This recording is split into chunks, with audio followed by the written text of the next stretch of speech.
Hi guys, in this video we're gonna make a circuit to convert AC to DC using the capacitor. Or coming up.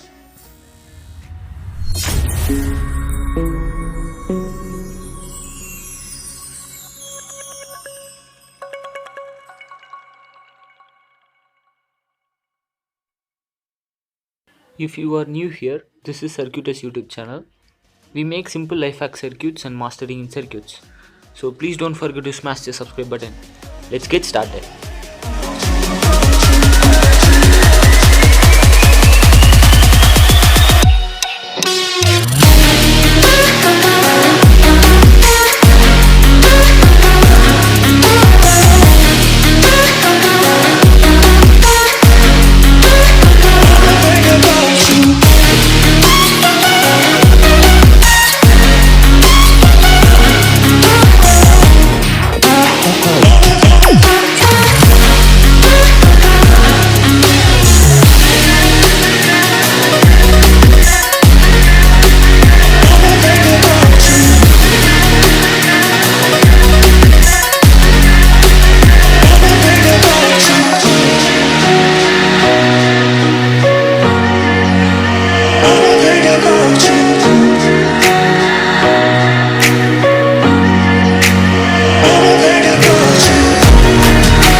If you like the video, hit the like button, and if you have any suggestion for our channel or doubt about the video, please let us know by leaving your comment in the below.